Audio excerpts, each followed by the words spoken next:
Hola a todos. Hoy es martes, 24 de febrero de 2025, y nuestro querido amigo, queridísimo amigo, el coronel Larry Wilkerson, está aquí con nosotros. Bienvenido de nuevo, Larry. Encantado de estar contigo, Nima. ¿Han pasado qué, 3 o 4 días?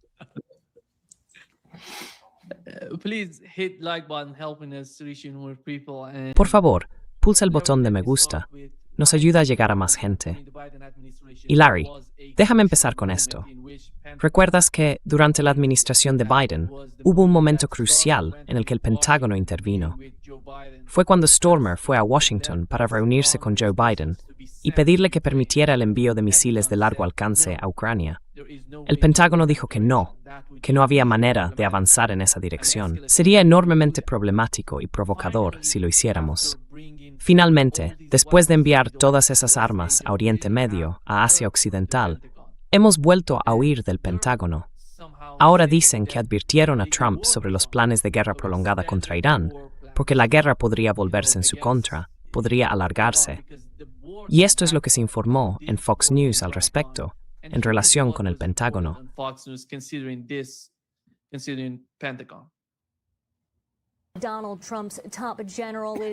El principal general de Donald Trump está destacando los posibles riesgos de atacar a Irán. El presidente del Estado Mayor Conjunto, el general Dan Kane, ha advertido que esto podría derivar en un conflicto prolongado en la región. Esto ocurre después de que el presidente dijera la semana pasada que, si no se alcanza un acuerdo sobre el programa nuclear iraní en los próximos 10 días, podría emprender una acción militar. Según ese informe de Axios, escribieron, y cito, «Mientras Kane apoyó plenamente la operación en Venezuela, ha sido más cauto en las conversaciones sobre Irán», afirmaron dos fuentes.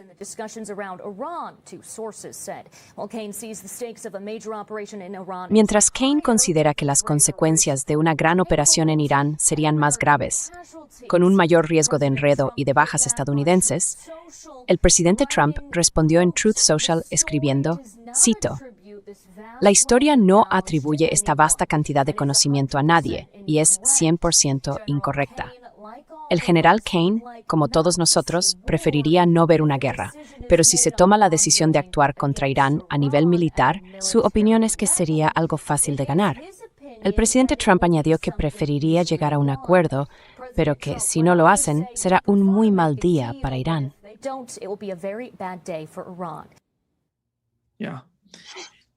Sí. ¿Cuál es tu valoración de lo que está ocurriendo, Larry? ¿Crees que la parte militar del gobierno, el Pentágono, está logrando hacerle entender a Donald Trump lo que pasaría si decidiera atacar Irán?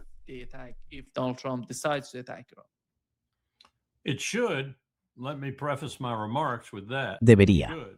Permíteme empezar mis comentarios con eso. Debería. El Pentágono debería estar pidiendo cautela, y por algunas razones diferentes que podemos analizar si quieres. Pero no creo que lo esté haciendo. Creo que esta es una historia fabricada por el entorno de Trump. No sé si Kane fue cómplice o no, lo dudo. Pero creo que es una historia que sigue haciendo que lo que Trump quiere hacer en materia de diplomacia sea aún más problemático. Y con eso quiero decir que creo que a Trump le gusta ese carácter problemático de su diplomacia, porque siente que le da una ventaja y pone a su oponente en desventaja.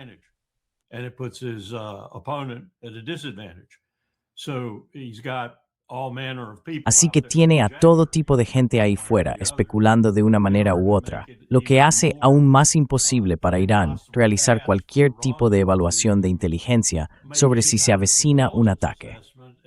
Y si te has fijado en algunos de sus otros comentarios, como «quizá me acerque sigilosamente y les dé un pequeño toque», y luego, si vuelven a las negociaciones y cumplen, no les daré más toques. Pero si no lo hacen, entonces sí que les daré de verdad. Ese tipo de cosas. Creo que él considera que eso forma parte de su táctica de negociación, y algunas de las personas que le rodean están de acuerdo. Así que seguiremos recibiendo todo tipo de información hasta que ocurra o no ocurra. Y, por supuesto, Fox es el conducto de gran parte de este intercambio.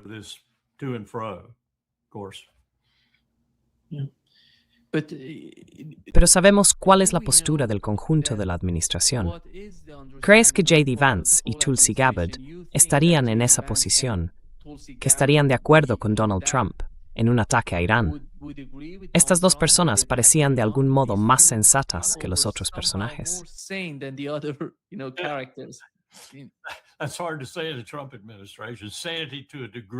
Eso es difícil de decir en la administración Trump.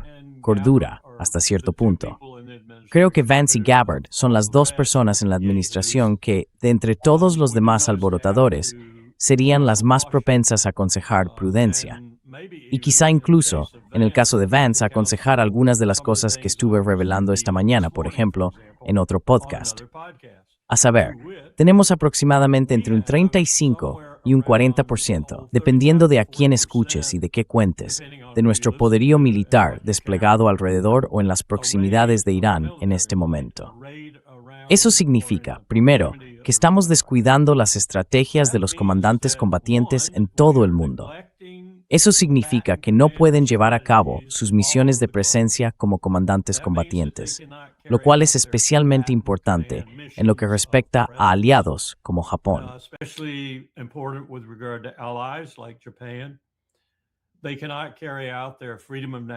No pueden llevar a cabo sus misiones de libertad de navegación, que son bastante importantes, porque independientemente de lo que la gente en todo el mundo piense sobre la libertad de navegación, de hecho, es la Marina de los Estados Unidos la que la garantiza.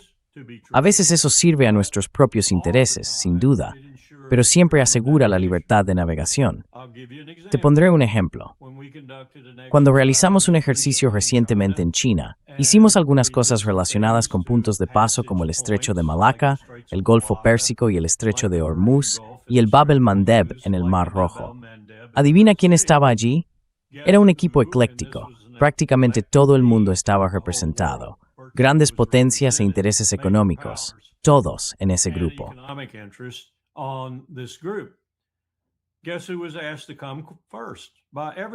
Adivina a quién se pidió que acudiera primero, por parte de todos, incluidos China y Estados Unidos, la Marina estadounidense, porque tenemos una reputación merecida la mayoría de las veces de proteger la navegación en alta mar.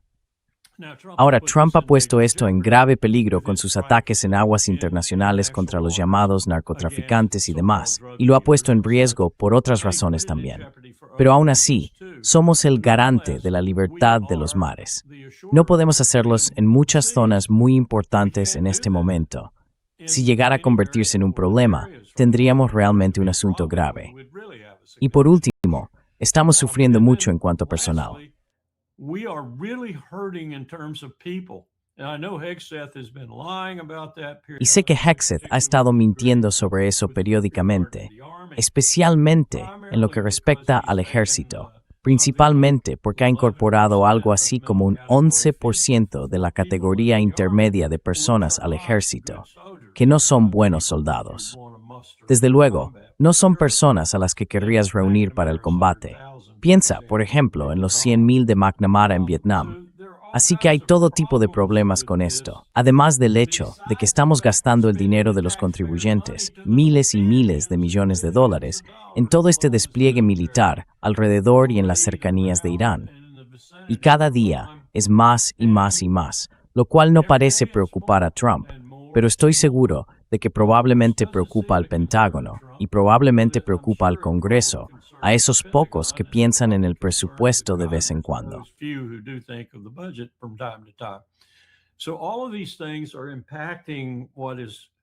Así que todas estas cosas están influyendo en lo que está ocurriendo aquí, y todas afectarán la decisión de Trump cada vez más cuanto más la retrase. Hay factores como la luz de la luna, el clima en general, y otros parámetros que hacen que el ataque sea más o menos ideal. Tuvimos verdaderos problemas con esto, por ejemplo con George W. Bush en 2003, porque algunas personas de la administración decían, bueno, quizá no deberíamos hacerlo ahora mismo. Rematched Frering, tenemos hacerlo por el calor. Está así nomás. Es así.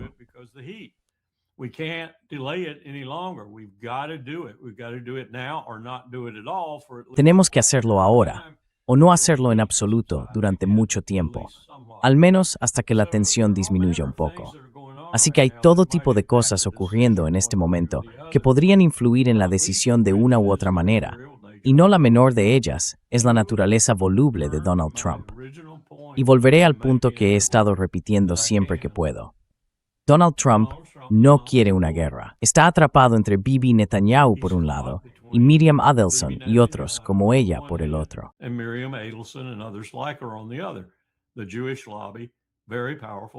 El lobby judío, muy poderoso, con mucho dinero y absolutamente esencial para su reelección, y esencial para que los republicanos mantengan las dos cámaras del Congreso en las elecciones de mitad de mandato.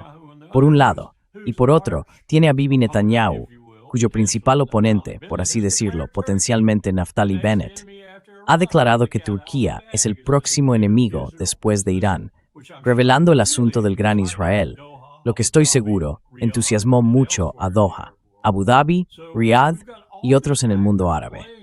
Así que tenemos todos estos factores influyendo en esto. Además, la situación está realmente cargada de un enorme potencial de desastre. Permíteme darte un ejemplo. Ayer vi un mapa que mostraba dónde se encontraba cada uno de nuestros barcos en ese momento. 3 de ellos estaban en el propio Golfo. 3 buques de combate naval en el Golfo.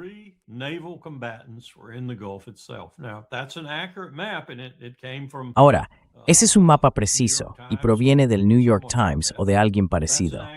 Es un mapa preciso y sospecho que probablemente lo sea. Esos barcos están muertos. Están muertos. Ningún marinero de la Marina de los Estados Unidos, cuando yo era miembro del Mando del Pacífico, el mando más grande del repertorio de Estados Unidos, el proveedor de fuerzas para el Mando Central, un pequeño mando insignificante en aquel entonces, habría considerado jamás poner un portaaviones en el Golfo. Lo hemos hecho desde entonces, y la mayoría de las veces ni siquiera habríamos puesto un buque de guerra allí. El agua es demasiado poco profunda, el radio de giro demasiado grande, los mares demasiado estrechos, el estrecho está constreñido. Mueres si entras en el Golfo Pérsico y te enfrentas a cualquier tipo de enemigo que sepa lo que hace. Y le ruego me disculpe, Irán ahora sabe muy bien lo que hace.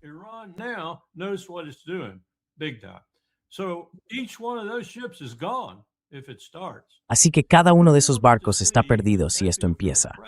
¿Quién quiere ver, especialmente si eres el presidente, en la portada, arriba del pliegue, en el lado derecho del New York Times, el USS se hunde con toda la tripulación a bordo en el Golfo Pérsico, o donde sea? Todo este asunto está lleno de problemas, Nima. Y todos esos problemas, de una forma u otra, probablemente están llegando a Trump, ya sea a través de Kane, del ejército, no de esos generales absurdos de fuera que afirman que todo será estupendo y maravilloso, y que probablemente tienen fuertes inversiones económicas en que así sea. Pero a través de consejos reales, Vance, Gabbard, quizá otros, está recibiendo distintas formas de asesoramiento. Y creo que está pensándoselo 2 y 3 veces sobre lo que está contemplando.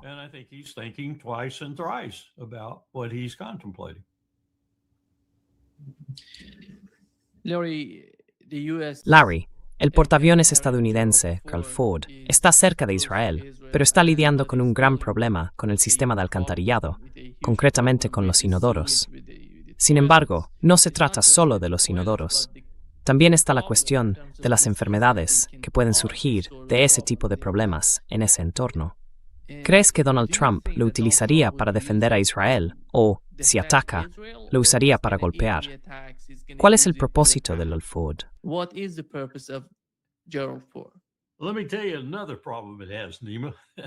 Déjame decirte otro problema que tiene Nima, que la Marina nunca va a admitir, ni el presidente si es que siquiera lo sabe. No tienen suficientes marineros. No tienen suficientes marineros. La Marina ha tenido muchísimos problemas con el reclutamiento. Su componente de reserva, que es necesario para cosas como las que estamos contemplando aquí, tiene un déficit del 40%, un 40%.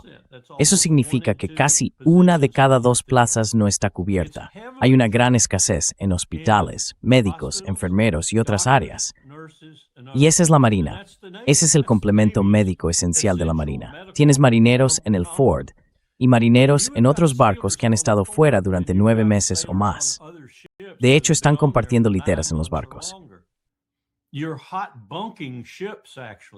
you're taking one ship and bringing it into Norfolk. Estás llevando un barco a Norfolk, por ejemplo, y haces que la tripulación desembarque durante 2 semanas. Han estado a bordo durante 9 meses y básicamente los vuelves a embarcar en otro buque para otra misión, con muy poco tiempo en tierra, con sus familias o con nadie más. Los marineros están agotados y cansados de este tipo de rutina. Así que también tienes problemas de ese tipo en estos barcos. No se van a hacer públicos en la medida en que puedan evitarlo. Pero esos problemas existen. Cuando Trump, por ejemplo, habla de llegar a 330 barcos en la Marina de Estados Unidos, es una broma. Es una broma incluso dentro de la propia Marina, porque saben que no podrían tripular esos barcos.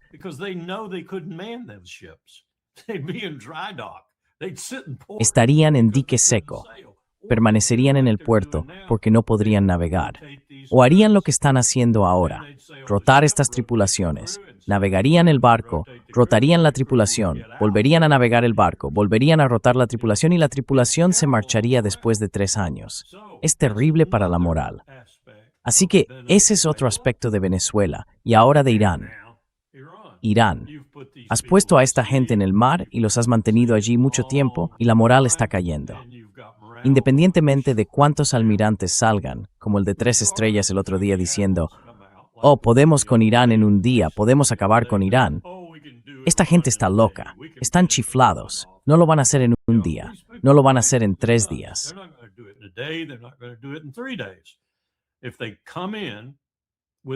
Si entran con todas las armas disparando, por así decirlo, si entran de forma dramática e instantánea, casi lo que Colin Powell habría llamado un intento de crear decisión en los primeros momentos de la batalla, entonces quizá puedan sobrevivir bastante bien. Lo digo en serio, podrían sobrevivir bastante bien. No van a lograr sus objetivos y van a matar a mucha gente, pero podrían sobrevivir bastante bien. Si entran de forma fragmentada, van a hacerlo como casi cualquier ejército que entra de forma fragmentada, y van a obtener lo que normalmente obtiene cualquier ejército que entra de forma fragmentada. Van a sufrir un gran desgaste poco a poco. Y entonces dirás, vaya, tengo que ir con más fuerza. Uf, tengo que ir con más fuerza.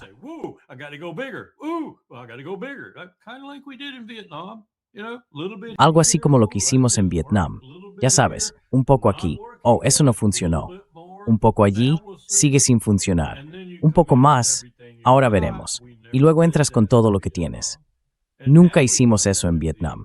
Y si lo hubiéramos hecho en Vietnam, aparte de usar armas nucleares, no estoy seguro de que hubiera cambiado nada.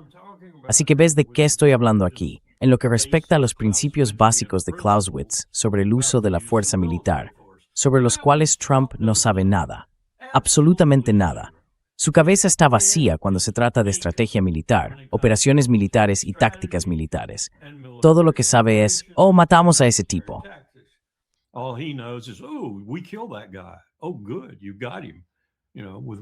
Ah, bien, le has atrapado.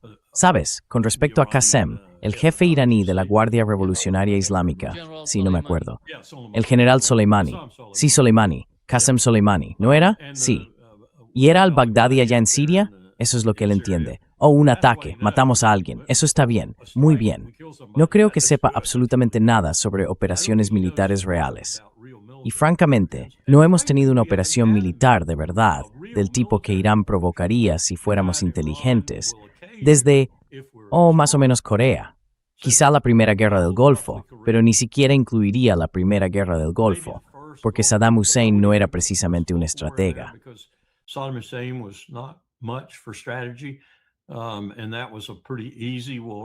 Y esa fue una guerra bastante fácil, en realidad.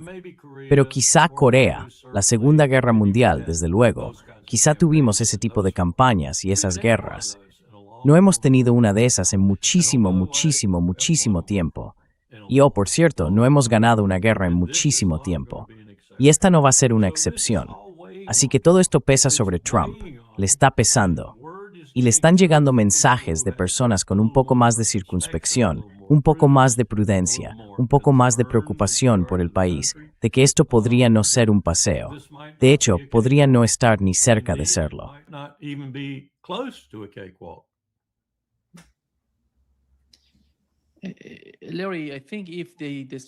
Larry, creo que si deciden atacar, sería, ya sabes, un ataque planificado, de modo que el momento inicial resultara de alguna manera sorprendente para los iraníes. No sé si eso es posible, dado el nivel de información que tiene Irán y el grado de preparación del ejército iraní en este momento. Lo tienen todo, incluso cuentan con Rusia y China, informándoles si ocurre algo. Eso haría enormemente difícil sorprender a Irán con un ataque. You're not going to achieve strategic surprise. Absolutely. No vas a lograr una sorpresa estratégica, absolutamente no. Tampoco vas a lograr una sorpresa operativa. Podrías conseguir cierto grado de sorpresa táctica, porque puedes elegir la hora, el momento, la oscuridad, la fecha, ya sabes, todos esos factores que influyen. Pero la sorpresa táctica sería solo momentánea. Momentánea. Y si yo fuera Irán, y no creo que lo hagan, quizá puedas ayudarme aquí, pero si yo fuera Irán, en el momento en que oliera pólvora en el aire, destruiría.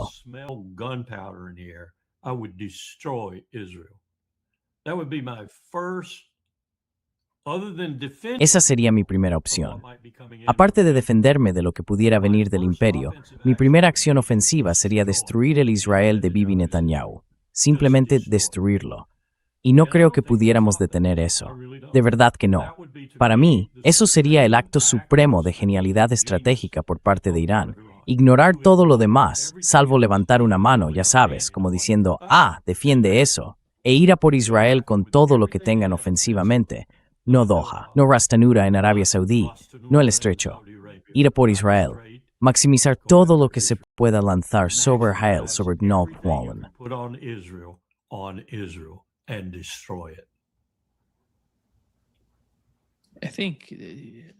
Creo que, por lo que he oído hasta ahora, el objetivo principal sería Israel si Estados Unidos ataca. Esa es mi comprensión.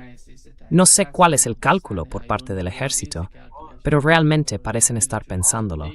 De verdad han dicho que van a hacerlo. That's smart. Eso es inteligente. Es muy inteligente, porque eso acabaría desviando también a Estados Unidos, ya que entonces no estaría defendiendo a Israel. It's not defending Israel. Larry, ¿ves a estos estados árabes del Golfo Pérsico utilizando sus sistemas de defensa aérea para defender a Israel? Después de oír lo que dijo el embajador estadounidense en Israel, que todos estos países van a formar parte de Israel y que no tiene ningún problema con ello. Well, one thing you could count on the Arabs to do, Nima, is to Bueno, be una cosa en la que podías contar con los árabes, Nima, era en que fueran hipócritas, falsos y en última instancia estuvieran del lado del imperio. Quiero decir, casi se puede dar por hecho, aunque en este momento sería menos propenso a decirlo, por cosas como Huckabee y otras cuestiones que son aún más reveladoras, porque tengo entendido que ahora mismo incluso se ha declarado una especie de paz nominal entre Abu Dhabi, Doha y Riad. Es decir, todos están de acuerdo en este asunto. Así que otro resultado perjudicial de esta estrategia bélica de Trump, si se me permite llamarla así, es que está uniendo a los árabes en una oposición sin precedentes a Israel. in an unheard of opposition to Israel. And that's dangerous for Israel too. Y eso también es peligroso para Israel. That seems to Parece be que what- eso es lo que está ocurriendo. I even heard there's Quiero decir, incluso he oído que ha habido una especie de reconciliación por el momento entre Mohammed bin Zayed y Mohammed bin Salman y otros que últimamente han estado enfrentados por todo, desde los hutíes hasta el apoyo a Irán, o la ira hacia Irán, o la neutralidad, o lo que haya sido. Y algunos de ellos están realmente preocupados por lo que están viendo, en última instancia, por lo que están viendo en Gaza, porque no ven cómo puede ser algo bueno para los palestinos. No porque les interesen los palestinos, sino porque en última instancia les interesan sus propias calles y la gente que hay en ellas. And the people in their streets.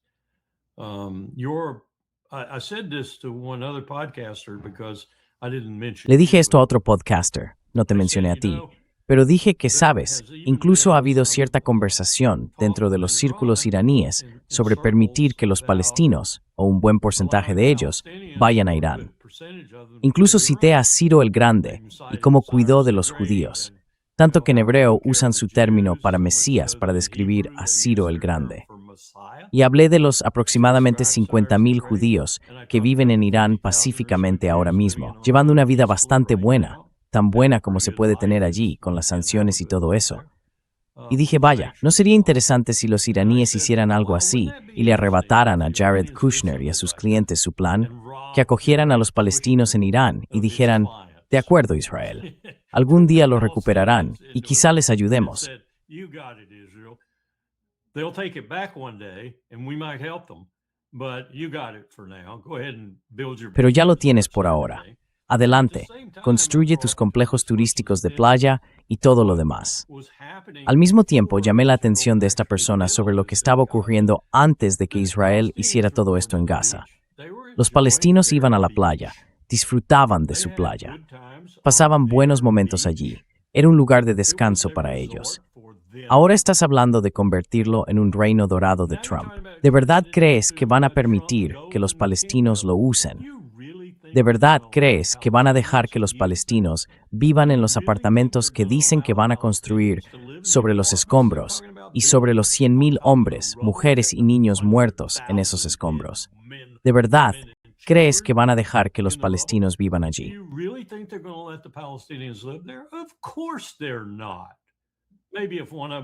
Por supuesto que no. Tal vez si uno de ellos fuera multimillonario o tuviera muchísimo dinero, tal vez entonces. Pero si no, no van a vivir allí. No van a vivir allí. Serán los amigos de Kushner y Trump quienes vivan allí. Serán los amigos de Witkoff quienes vivan allí. Así que si hicieras esto, Irán, ¿qué cambio tan maravilloso supondría para este colosal proyecto colonial en Gaza ahora mismo?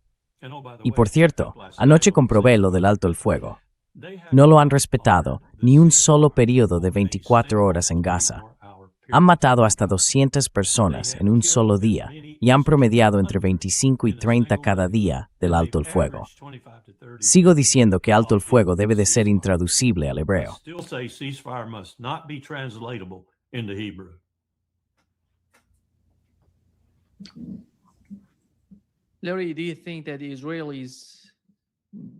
Larry, ¿crees que los israelíes, básicamente el gobierno de Netanyahu, piensan que, si estalla una guerra, la mayor parte de la atención de Irán se centraría en Estados Unidos y en los estados árabes del Golfo Pérsico?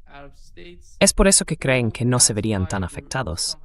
¿Recuerdas la última vez, cuando Estados Unidos estaba a punto de atacar a Irán? Netanyahu dijo que no estaban preparados, y todo eso. Parece que esta vez sienten que podrían mantenerse al margen del conflicto, que no se verían tan afectados si estalla una guerra, porque Irán estaría ocupado con los ataques de Estados Unidos y los estados árabes del Golfo Pérsico.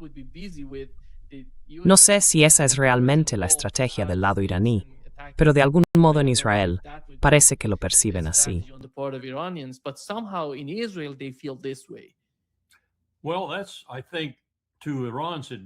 Bueno, creo que eso es una ventaja para Irán, porque como tú y yo comentamos en los primeros minutos, creo que Irán sería muy inteligente si se concentrara en Israel, al menos al principio. Ya sabes, levantar una mano para defenderse lo mejor posible de Estados Unidos y otros, F-35, lo que sea, pero concentrar su verdadero Schwerpunkt, como dirían los alemanes, concentrar sus misiles en Israel y destruir Israel. Creo que probablemente podrían hacerlo, dado lo que ocurrió en la hermosa era.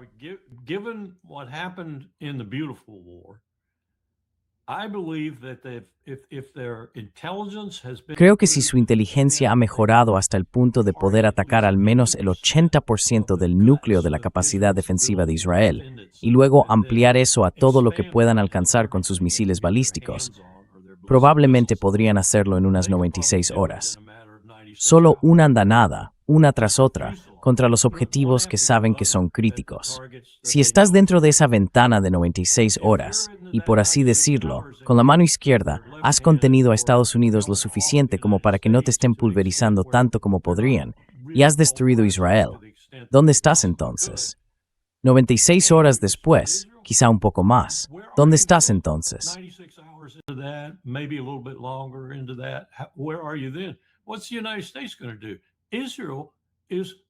¿Qué va a hacer Estados Unidos? Israel está caput, Israel está acabado, Israel está terminado. Ni siquiera puedes comunicarte con ellos por teléfono. Nuestra gente también ha muerto, porque tenemos a mucha gente en Israel.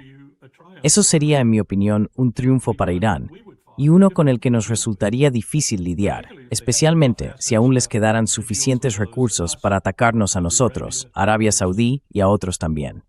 No sé cuáles son sus reservas. Personas como Scott Ritter, Larry Johnson y otros siguen diciendo que tienen una cantidad increíble de misiles. No los he contado, no sé cuál es esa cantidad. Sospecho que es bastante formidable, dado el acuerdo trilateral actual entre Rusia, China e Irán.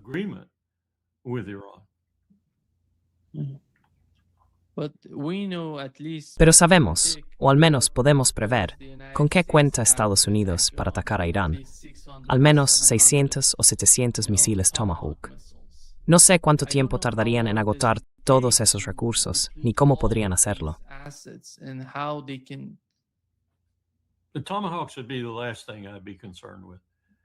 Los Tomahawk serían lo último que me preocuparía.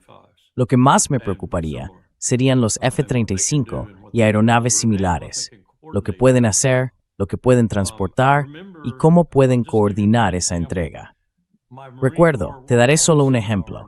Mi seminario del Colegio de Guerra del Cuerpo de Marines y yo hicimos nuestra primera visita a las fuerzas de Estados Unidos en Corea cuando el general Gary Luck estaba al mando. Tuvimos una sesión de aproximadamente 1 hora con el propio comandante, el general Gary Luck. Tal vez recuerdes que durante ese tiempo también estaba allí el secretario Perry. El secretario Perry tuvo la amabilidad de ofrecernos 1 hora improvisada con él. Se ofreció a hacerlo después de nuestra sesión con el comandante en jefe, el general Luck.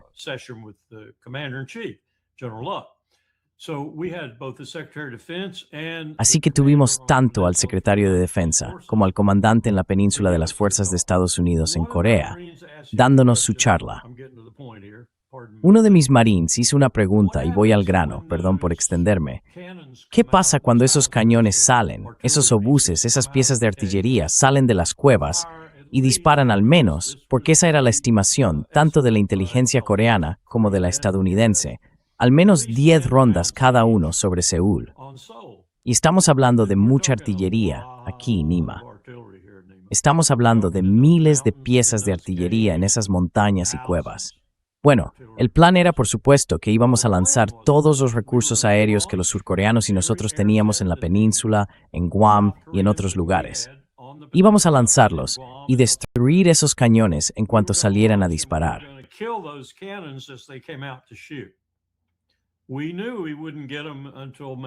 Sabíamos que no los alcanzaríamos hasta quizá la 8ª, 9ª o 10ª ronda, o tal vez un poco más tarde. Así que estamos hablando de aproximadamente 30,000 rondas cayendo sobre Seúl, el área metropolitana en su conjunto. Entonces mi marín hizo la pregunta: ¿cuál es tu preocupación ahí? Van a despegar tus aviones, esto si todo funciona. Van a alcanzar el objetivo a tiempo para golpearles antes de que disparen esa 11ª, 12ª y 13ª ronda. No. Bueno, ¿qué crees que va a pasar? Pues que Seúl va a estar en serios problemas. ¿Y sabes qué es lo que más me preocupa?, dijo, que hay 250,000 estadounidenses viviendo en el área metropolitana de Seúl, y muchos de ellos van a ser víctimas.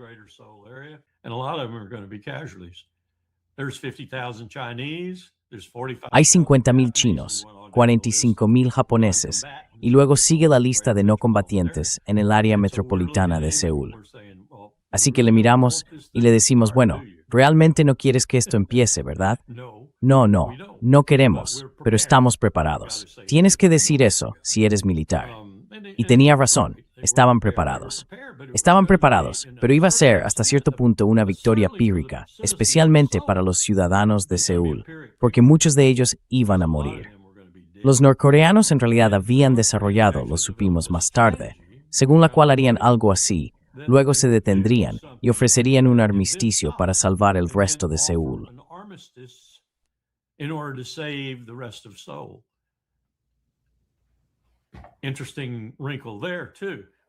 También hay un matiz interesante ahí, que mencionamos con él en una visita posterior. Bueno, con otro general diferente. Pero, en fin, nunca se sabe. Nunca sabes lo que va a pasar. Y si el enemigo es realmente astuto y tiene la clase de capacidad que, por ejemplo, tenía Corea del Norte entonces con sus obuses, lo mejor que puedes hacer es quizá evitar que todo el complejo se derrumbe, es decir, Corea del Sur. Posteriormente hicimos la pregunta, y se la planteamos al Dr. Perry de vuelta en Estados Unidos. ¿Qué pasa si consiguen un arma nuclear? Pues bien, ya estamos ahí. Entonces, ¿cómo cambias tu estrategia ahora?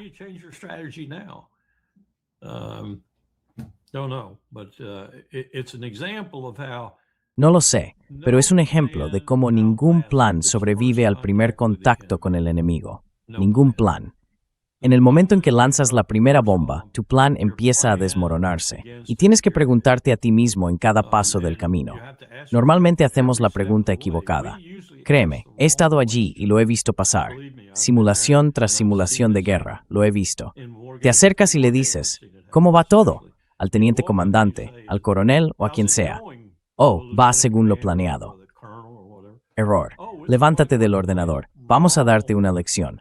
Va según lo planeado. No es eso lo que te estamos preguntando. ¿Estás cumpliendo tu misión? Eso es lo que te estamos preguntando. Bueno, ¿cómo voy a saber? Hemos empezado todavía.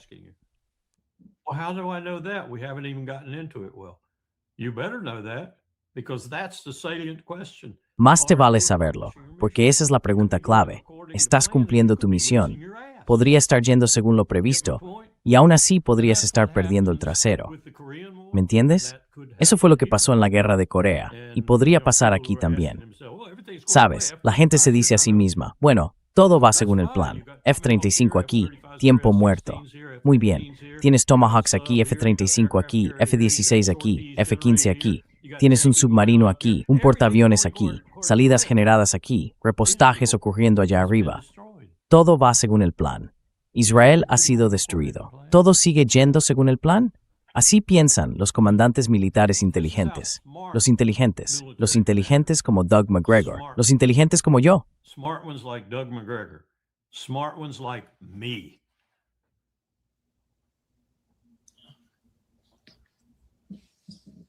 Larry, today I tried to push a little bit. Larry, hoy he intentado insistir un poco. He intentado preguntar, presionar de verdad al profesor Morandi para que respondiera a mi pregunta. ¿Qué cambiaría si Estados Unidos atacara, en términos de la doctrina y la estrategia de Irán respecto a las armas nucleares? Y él intentó responder, pero, por lo que entiendo, por lo que he oído en Irán y por lo que él ha dicho hasta ahora, Irán produciría armas nucleares si Estados Unidos atacara. No importa cuánto tiempo lleve, solo para salir de la guerra. Y esa guerra podría suponer años de conflicto entre Estados Unidos, Israel, Irán y todos los demás.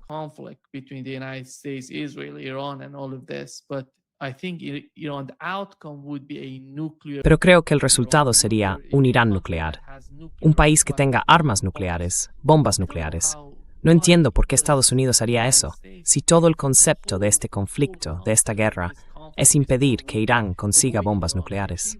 Entonces, ¿por qué llegar tan lejos y forzarlos? Para algunos de nosotros es realmente difícil de entender. Pero al fin y al cabo, basta con mirar a Rusia. ¿Qué ha pasado con Rusia? Recordad cómo era el ejército ruso antes de que comenzara el conflicto en Ucrania. Era una fuerza defensiva. Mirad lo que es Rusia hoy.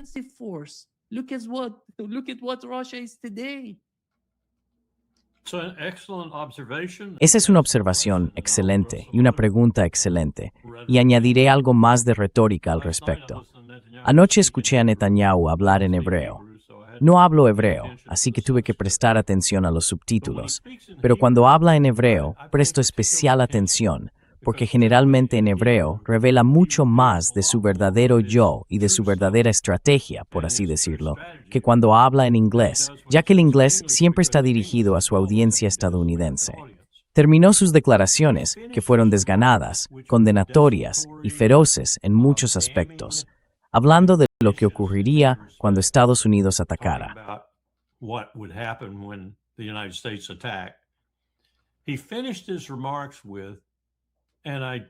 Terminó sus declaraciones con, y lo comprobé 2 veces.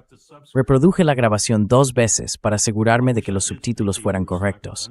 Ojalá hablara hebreo para poder entender toda la ferocidad de lo que dijo, en lugar de solo en inglés, un segundo idioma. Pero lo que dijo fue, en esencia, y si las cosas se tuercen, recibirán la mayor sorpresa de sus vidas. Eso solo puede significar una cosa. Solo puede significar una cosa, que va a desatar un arma nuclear, o 2, o 3. Percy Campbell. That's all that could have meant.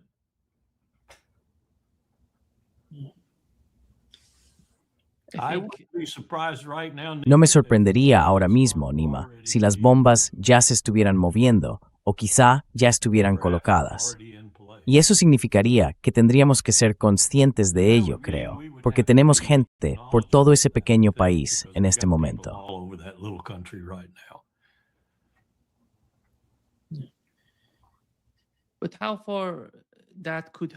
Pero ¿hasta qué punto podría eso ayudar a Donald Trump y a su posición en Estados Unidos? Porque al fin y al cabo, sabemos que Donald Trump está de algún modo tan obsesionado con su posición, con cuál sería el resultado de su presidencia. ¿Le importa eso? ¿Le importa lo que le depare el futuro a Estados Unidos y lo que el resultado de su administración significará para el futuro del país?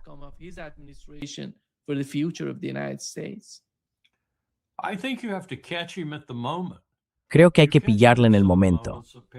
A veces le pillas en ciertos momentos, al parecer, a menos que esté siendo completamente falso y engañoso. Le preocupa las elecciones de mitad de mandato, le preocupa el Partido Republicano y su base, y le preocupa su propio lugar en la historia. Otras veces no parece ser más que ajeno a todo eso. No le importa en absoluto el Partido Republicano. No le importa si ganan o pierden las elecciones de mitad de mandato. Ni siquiera le importa si permite que las elecciones de mitad de mandato se celebren o no. Y creo que hay muchas posibilidades de que intente hacer algo para impedir que se celebren.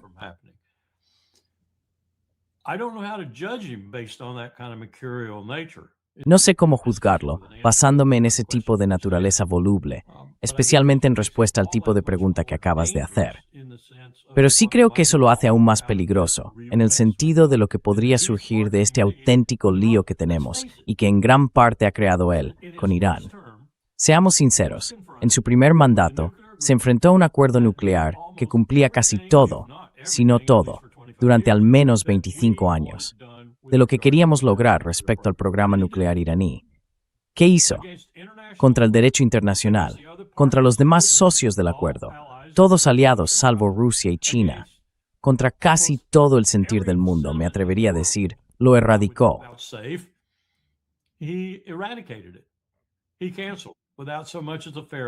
Lo canceló sin siquiera una despedida. No creo que lo pensara ni un momento. Ni siquiera creo que recibiera informes decentes al respecto. Solo quería hacer un punto político, que Obama había fracasado en lo que fue el logro diplomático del primer cuarto del siglo XXI. Fue un error, y Obama lo había cometido. Ese hombre negro en la Casa Blanca había cometido ese error. Nunca debería haber estado allí en primer lugar. La mera idea de que un hombre negro estuviera en la Casa Blanca no debería haber ocurrido. Por eso lo hizo. No lo hizo basándose en un principio estratégico sólido, en un razonamiento diplomático sensato, ni en intereses de seguridad nacional bien fundamentados.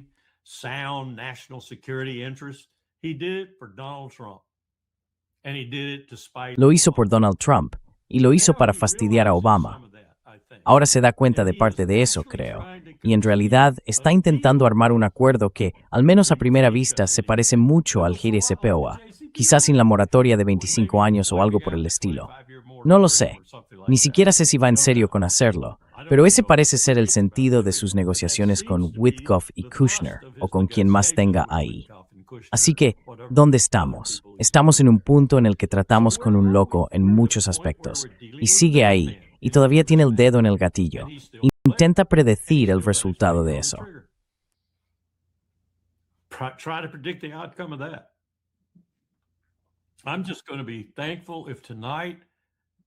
Solo voy a darme por satisfecho si esta noche, cuando comience el discurso del Estado de la Unión, él no dice, como dijo mi presidente en un entorno parecido, Señoras y señores, esta noche están cayendo bombas sobre Irak, Irán, en su caso. Acabamos de iniciar la operación Vengar a Los Ángeles, o como demonios decidan llamarla. Puede que ya tenga nombre, no lo sé. No me importa. Esos nombres son estúpidos. Salen de ordenadores y de las cabezas estúpidas de otras personas. Operación Libertad Duradera. Operación Causa Justa. Me pareció la cosa más estúpidamente absurda que hemos hecho jamás, llamarla Operación Causa Justa. Fue la redada antidrogas sin aviso más grande de la historia. Eso fue, contra un tipo al que apoyábamos en su tráfico de drogas. Pero le pondremos algún nombre, si es que nos queda alguien para ponerlo. We'll call it something if we have anybody left to call it. Larry, no sé si tuviste tiempo de ver el podcast, la entrevista que Tucker Carlson hizo a Mike Huckabee. Oh, sí. Oh, yes. Sick. Qué locura. Esta gente, Larry, toda la conversación es simplemente perturbadora. Es tan difícil entender a Mike Huckabee y de dónde viene. Pero esta gente los catalogas como religiosos. Son realmente lo que quieren que los veamos como. Porque toda la base de su argumento, el fundamento de su pensamiento, era ese versículo, Génesis 15, Génesis 16. Todo es religioso. Y tú eres un funcionario que trabaja en un sistema de gobierno que separa tus creencias religiosas personales de lo que haces como funcionario. Entonces, ¿cómo entiendes a esta gente? Welcome to the latest iteration. Bienvenidos a la última iteración del Gran Despertar en Estados Unidos. Hemos tenido varios, algunos historiadores dirán 3, 4, 5, los que sean. Este es el más reciente, y ha cautivado a personas como Ted Cruz y Mike Huckabee, entre muchos otros.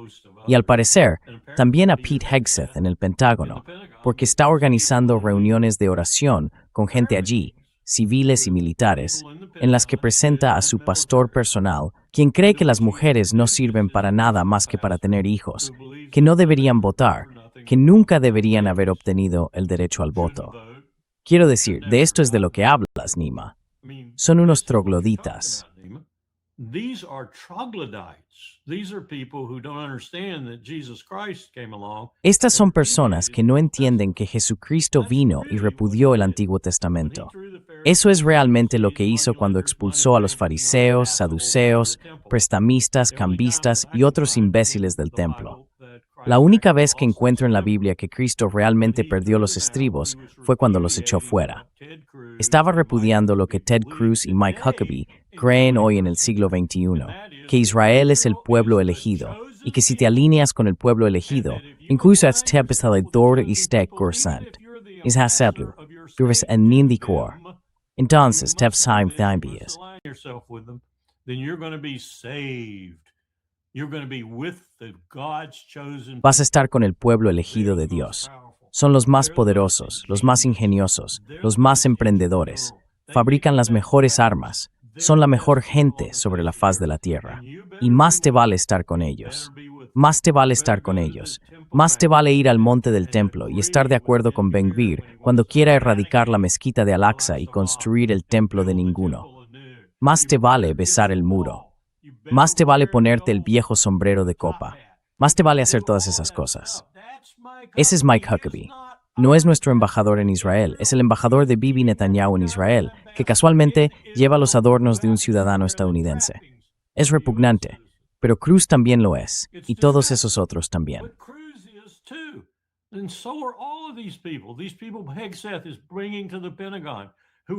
Estas personas que Hegseth está llevando al Pentágono están citando el Antiguo Testamento como justificación para matar a mujeres, niños, bebés.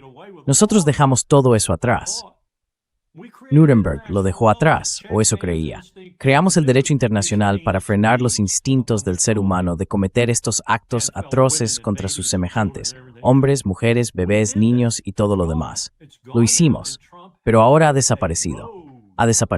Y Trump ha puesto una rosa sobre su ataúd, y Huckabee es un emisario de ese ataúd y de esa rosa. Es un traidor, es un individuo repugnante. Pero también lo es Ted Cruz, también lo es Lindsey Graham, también lo es Pete Hegseth. Todas esas personas que creen que Dios está de su parte. Dios, tengo información para ellos, no está del lado de nadie, y menos aún del vuestro. Nobody's side. least of all yours. Yeah. Hitler lo descubrió. Larry, recently I watched a Larry, podcast, Sean hace Ryan poco podcast vi el on podcast de Mr. Sean Ryan. He's No sé si lo conoces. one of them. Creo que es uno de los mejores podcasts que hay para que nuestra audiencia lo vea. Hizo una charla de más de 4 horas y media con Michael Lester, que es un... With Oh, Michael te he Lester, perdido. who's a- Uh-oh, lost you.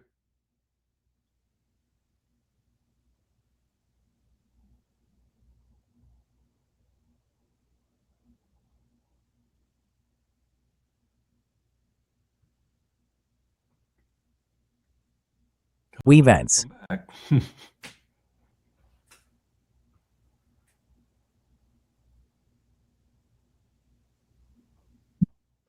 Sí, Can you hear ¿Me oyes, Larry? Ahora te tengo. Got you now. Sí ha pasado algo ahí. Yeah, yeah. Sí, Mephisto. What's happened? They're after Van a por ti, van a por ti. Podría ser el caso. Larry, what was in this podcast? Larry, ¿qué había en este podcast? Sean Ryan estaba hablando con Michael Lesser, un ex marine estadounidense, y dijo algo sobre los partidos políticos en Estados Unidos. Aquí está la parte que mencionó, el sistema en Estados Unidos. Quiero saber tu opinión sobre lo que dijo. I want your take on what is said. I think our country is occupied. Creo que nuestro país está ocupado. Creo que la mayoría de nuestros políticos están supeditados a otras fuerzas. ¿Crees que siquiera lo saben? Oh, sí lo saben. ¿Todos? Sería difícil no saberlo. ¿Tienes la sensación de que el nivel de las personas que entran en política es más bajo que antes? Creo que son oportunistas. ¿Crees que entran ya como oportunistas? Creo que muchos sí. Creo que muchos entran con todas las buenas intenciones y luego se corrompen. Tengo un amigo en Atlanta que se presenta y me dijo, oye, me presento, ¿vale? Soy el candidato desafiante. ¿Podría usar algo de financiación? ¿Puedes echarme una mano? I'm the challenger. I can use funding. Can you help out, right? I said I'd love to, but I said as a friend, Dije, me encantaría, pero como amigo, odiaría verte ganar. Porque si ganas y vas allí, te ensuciarás. No hay manera de evitarlo. Tendrás que hacer tratos con el diablo. Empieza con uno pequeño, luego uno más grande y después otro. Con el tiempo, dentro de 4 o 5 años dirás, estoy comprado, no puedo evitarlo. Lo hice por todas las razones correctas, pero ahora le debo esto a esta persona porque acepté y le debo aquello a esta otra porque también acepté. Y no creo que ninguna de las dos cosas sea correcta, pero no tengo elección. Estás atrapado. Estás atrapado. But I have no choice. You're trapped. You're trapped. Yeah. It's as good a disquisition on the status of Sí, the empire es una as disquisición anyone sobre el else estado del can imperio get. tan buena como cualquiera que haya visto. I think Y I quiero have llamar tu before. atención sobre un libro, creo que ya lo he hecho antes, que acaba de publicar Mary Beard. Es una de las grandes latinistas clásicas. Latín como en Beni, Vidi, Vici, ya sabes, o Tempora o Mores, el idioma latino. Se titula 12 Césares y trata sobre Julio César cruzando el Rubicón y entrando en el Senado a pesar de las advertencias, siendo asesinado, las guerras civiles que siguieron, Octavio triunfando en esas guerras, convirtiéndose en el primer emperador, y repasando a los emperadores sobre los que escribió Suetonio, el historiador romano, 12 en total, hasta Domiciano. Es el mismo periodo que estamos observando ahora, y con creces. That's the same period we're looking at right now in spades. It is so corrupt, so debauched. Es tan corrupto, tan depravado, tan inmundo, tan decadente, que no te lo puedes creer. Simplemente no te lo puedes creer. Tiene el mismo tono que Epstein, de verdad. Quiero decir, ¿ves el tipo de cultura en la que surgió Epstein y que ayudó a crear? Roma, los 12 Césares, de eso estamos hablando. De eso mismo estaba hablando él. Nadie puede entrar en ningún tipo de entidad que controle a este grupo de personas, a este país, sin ser corrompido por ese mal. Incluso cuando tenías un emperador entre esos 12, Marco Aurelio. Incluso cuando tienes un emperador con un instinto básico y fundamental de decencia y buen gobierno, te corrompes. No tienes idea de cuánta gente conozco en los últimos 20 años, de distintos estados, que se ha puesto en contacto conmigo para hacer exactamente lo que ese caballero estaba mencionando. contacted me about doing exactly what that gentleman was talking about. Subsequently have done it. And I wasn't as smart as he. Posteriormente lo hice, y no era tan inteligente como él. De hecho, le envié algo de dinero al principio. Salió elegido. Y si eran personas decentes, como pensé que eran cuando los conocí por primera vez, se marchaban después del primer mandato, no se quedaban. E inevitablemente cuando preguntaba, me decían que no lo soportaban. No lo soportaban. Me di cuenta de que yo no era la persona adecuada para eso. Tiene razón. Tiene razón. Te contaré de otra persona que básicamente me dijo lo mismo, con un lenguaje un poco más burocrático, pero me lo dijo a la cara. Y puedes pedirle al embajador Chas Freeman que lo confirme si quieres. Los dos estábamos allí escuchándole. Y nos dijo lo mismo. Se llamaba Tom Massey. The same thing. His name was Tom Massey.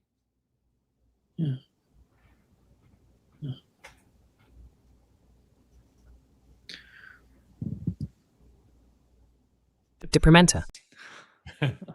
We asked Ambassador Freeman, I think, asked the Le question. preguntamos al embajador Freeman. Creo que él hizo la pregunta primero. Y yo la hice después, desde otro ángulo. Entonces, ¿por qué sigues aquí? Y él respondió, con una sonrisa en la cara, simplemente me gusta fastidiar a esos cabrones. Buen trabajo, pero añadió, no voy a cambiar nada, no tengo aspiraciones, sé que no voy a cambiar nada, pero simplemente me gusta I incordiarlos. know I'm not going to change anything, but I just like disrupting them.